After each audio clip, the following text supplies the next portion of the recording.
Okay, so the few vlogs I've done recently have done particularly well, and I thought that I might combine the two things that have defined my channel over the last few months in regards to gaming and vlogs. And considering how well the last two vlogs did, I thought, why not combine the two? So this is going to be the first episode in a series of videos talking about how I became a gamer, why I became a gamer, what influenced me in regards to not only my participation in, but also talking about the culture and gaming and, the different subgenres that I've been involved in and that I'm most interested in. And I hope you guys enjoy it, and if you do, let me know, and let me know what you might criticise about it. But, on to the video. Now, I do talk about gaming a lot on this channel, and, I might derail sometimes, I might, run off the beaten track when I talk about gaming, to go into things, like, unfunny memes, political figures, taking the piss out of YouTubers, more unfunny memes, and then, talking about my dad's dog, because he's so adorable. But I don't know, sometimes, talking about games does get you somewhere. I mean, gaming is, of course, a large part on YouTube here, and a lot of people do tend to talk about, the first few games that they played. And I always come back to the first 5 games I ever played and how they influenced me as a gamer. The very first game I ever played, though, didn't really influence me in terms of the style and ethos to which I approach games and talk about them, but it certainly did help open me up to games in general, video games and computer games in general, and that game is, of course, Pokemon Blue. Now, this game was the bomb, all the way from this game, through to Pokemon Gold, Pokemon Ruby, the 4th generation, whatever the hell happened in the 5th generation, and then the absolute video gaming deliciousness of the 6th generation. The series has had its ups, and its downs, and, it's experienced a few fluctuations here and there. It's not a perfect series by any stretch of the imagination, no game is, and I really don't think we can ever have a perfect video game.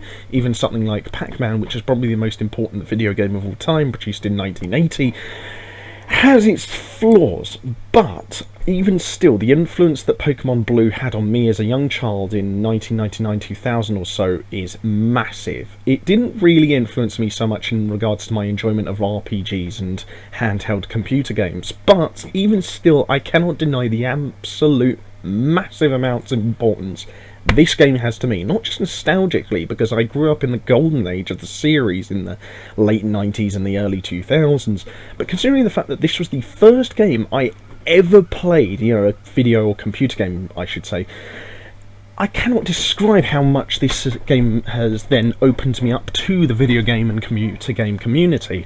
Without this game, I would never have played games like Company of Heroes, Fallout 4, quite violent games, or, quite impressively sort of philosophical games like, Tetris and, the first Bioshock, or quite innocent games like Animal Crossing and Mario Party. But this was the first game I ever played. This was what opened me up to all of those games, and while I've played a vastly different number of games with vastly different kinds of styles and ethos to the Pokemon series, and Pokemon Blue in particular since then, and while the series has arguably improved since the 1st generation, apart from the 4th generation of course, the amount of influence this game has had on me is enormous, considering the fact that it was the first game I ever played. It was the first, proper bit of video gaming I ever had, and I could never stop talking about how much influence this series, and this game in particular, has had on me by opening me up to the computer game industry and community.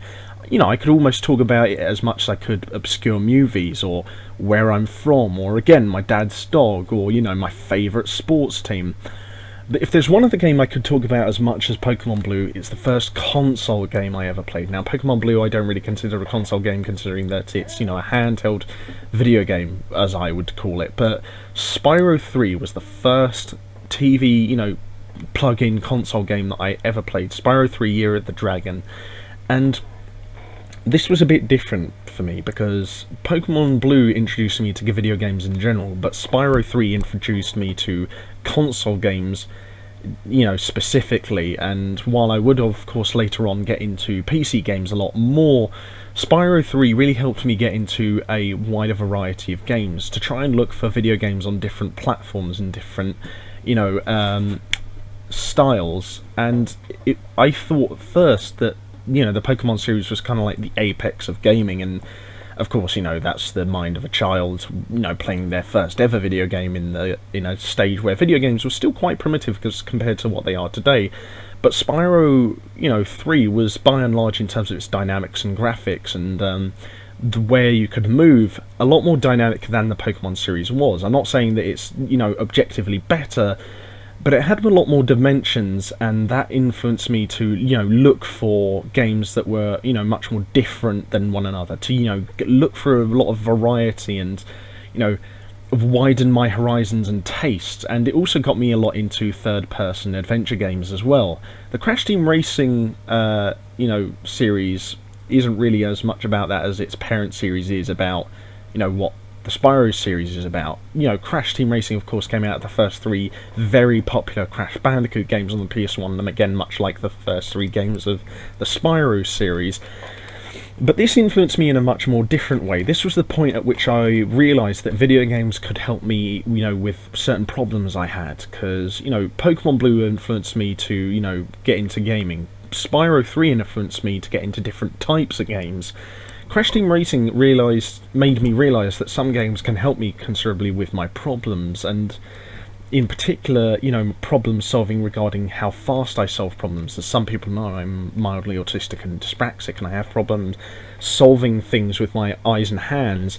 And this game, with its, you know, narrow, quick, slice and dice, fast-paced gameplay, really helped me improve my reaction speeds. And since then, I've played a number of other different racing games, and racing has become one of my favourite genres in video games, so to Crash Team Racing I have to give a lot of credence, because it also helped me realise that video games aren't just for entertainment, they could also help me out a great deal. But of course you don't want to hear me, you know, wax all cheesy and philosophical and podgy and end of 80s action movie style sort of cheese. Much as, you know, you probably don't want to always constantly look at this really smug picture that I always put up in my podcasts. So let's talk about something a little bit different. Let's talk about Tekken 3. Now, yes, I do seem to be doing things in threes here a little bit too much, but this was the first fighting game I ever played, and this was also the game that introduced me to the concept of sharing. Not because it's also, you know, it's a multiplayer game. I mean, I was able to play multiplayer on Crash Team Racing, and I cannot tell you how many hours I soaked up on the multiplayer of that game with my brother-in-law friends. But this was the first game I ever shared with another person in regards to, you know, ownership of a disc or, you know, file of a game. You know, I shared this game back and forth between me and my cousin, and I, you know, realised that video games weren't just, you know, for, you know, character building and, you know, enjoyment, but this is also the one that helped me realise there was a proper, genuine community to video games. And again, kind of like Crash Team Racing, Tekken 3 also helped me a lot with my reaction speeds and my capability to, you know, solve around problems, although in a much more straightforward and simple way, because to be honest, my tactic on Tekken was really just to smash the buttons as hard as I could, and the more you picked Devil Gene and just ripped through wave after wave of assailants by button mashing was quite ridiculous back in those days. Not to mention the number of you know, cheat characters you could find if you really looked hard within the game. But regardless, it did help me a lot more with my reaction speeds than Crash Team Racing did. But unlike Crash Team Racing, which helped me realise, you know, singularly that there were a certain number of ways that video games could help me with my problems, this also helped me realise that there was a video gaming community out there that I could be a part of. By sharing the game with my cousin, I realised that gaming wasn't just me, it was a number of other people that I could participate in video gaming with. You know, but then of course I learned to broaden my horizons once more, and then I went into even more action-packed games, and games with weapons such as, you know, you've got your sniper rifles, you've got, you know, your big tanks, you've got your, you know, political discourse and intrigue, and then you've got, you know, your, you know, again, and why did I put this picture in of me in this fucking video? But I don't know. Either way, it doesn't matter as much as what, you know, Worms World Party did for me. This is probably the most important game I've ever played for me personally. See, all the other games I've mentioned so far in this video have had specific little purposes to my life. Crash Team Racing helped me with my reaction speeds. Tekken 3 helped me realise there was a gaming community out there in the world that I could be a part of. Pokemon Blue helped me introduce me to games in general. And Spyro 3 helped me to, look for games in other areas of life and, on other platforms. Worms World Party is the game that got me into PC gaming, and considering how much of a snotty PC Master Race kind of guy I am today, you can probably garner how important this game is to me.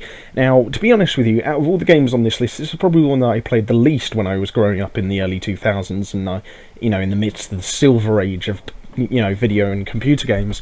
But I cannot deny this game's importance. It really is the sole, progenitor of what really got me into video games. And, a short while afterwards, I started playing, your Red Alert 3s, your Command and Conquer Generals, and, things like the first Rome Total War. But this was what started it all. This was what started my possibilities of eventually becoming a PC gaming YouTube channel. This is the game that got me into PC gaming, and it's a really good game as well. They've released it as a remaster last year, and it's well worth it. It is an absolutely fantastic multiplayer artillery style game, kind of in a similar way to Shell Shock Live, if you get what I mean. And it's just a nice, refreshing, simple game from the silver age of video games. I really can't deny it. But anyway, I hope you guys have enjoyed this video. I know it was a bit, a bit weird, a bit different, and a bit something else, and I will try to be, a bit more up and down, depending on what I talk about. But as always, I hope you guys have enjoyed this video. If there was any criticisms you had of it, please leave it in the comments below. I hope you enjoy it as always, and leave a like, comment, share, subscribe, all that good stuff. And as always, I hope you enjoyed this video, and don't do anything I wouldn't do. Stay safe, have fun with whatever you're doing, and I've been Gitbag the Great. And as your old rambly companion on this website, I'll see you guys on the battlefield.